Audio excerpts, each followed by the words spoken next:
Throughout life, there are times when we feel overwhelmed by feelings of depression and loneliness. As if the whole world is against us and there's no one to guide or support us. It's crucial to understand how to cope during such moments.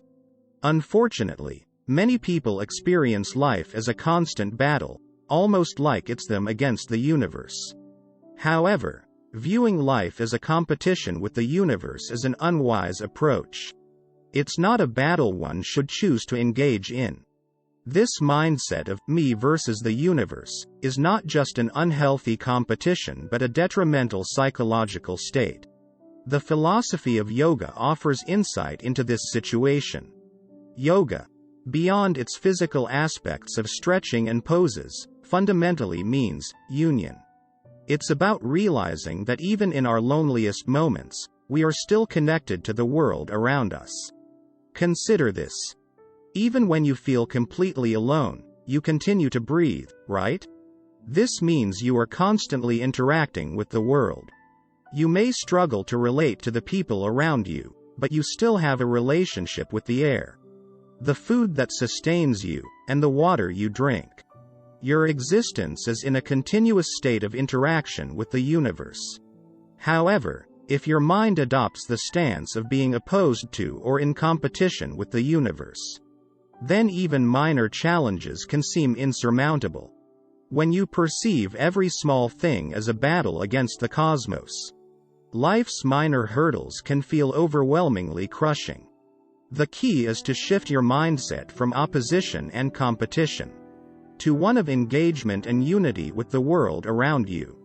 In the grand scheme of things, many of our daily worries are trivial when placed between life and death. We enter this world empty-handed and leave in the same way. There's no shipping service accompanying us in death. Despite this, many people live as if they're accumulating for eternity, turning their homes into storage spaces, and carrying mental burdens as though they're shouldering the entire world. This is simply a psychological state we impose on ourselves. The core of what we're discussing here is how to manage our own thoughts and emotions. When will you take the time to learn how to handle your thoughts and emotions? This is about you, not about others. When will you start to manage your mind and feelings effectively? A major issue with humanity is that we often take ourselves too seriously. It's like those pop-ups on a computer screen.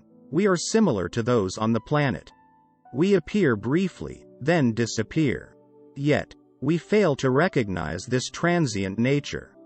Throughout history, many people, some considered very important, have walked this earth. Where are they now? Mere dust in the soil. Unless someone opts for a deeper burial out of fear of the dead rising or hopes of reaching heaven. People often create chaos in their current environment and then yearn for a mythical heaven. But let me ask you, is there any evidence to suggest that we aren't already living in a paradise of sorts and are just messing it up? We have no solid proof that we aren't in heaven right now, potentially spoiling it due to our inability to manage our fundamental faculties like thoughts and emotions. The common defense for this is, everyone behaves this way.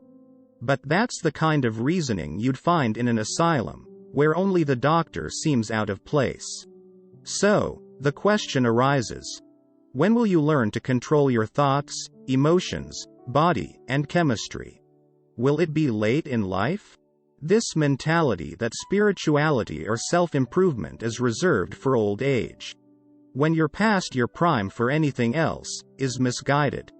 The deepest understanding about life, not fanciful notions of heaven, but about living this life to its fullest, should be pursued as early as possible.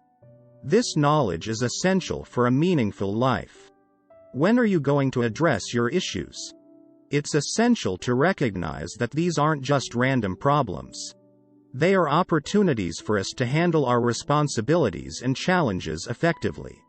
Understand that what you perceive as suffering isn't really life itself, but your reaction to two extraordinary human capabilities: memory and imagination.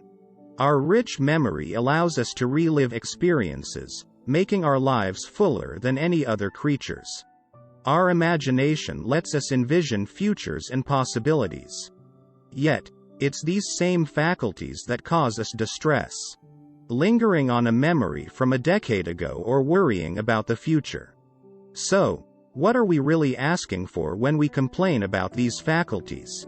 Remember, it's not life that troubles us, but how we choose to process and react to our memories and imaginations. The evolution of the human brain, a process that took millions of years, has brought us to where we are today. Yet, ironically, it's this very evolution that seems to be the source of our suffering. Consider this. If we were to reduce the capacity of your brain, you might sit there without any worries or suffering, in peace. This implies that the root cause of our troubles is our own intelligence.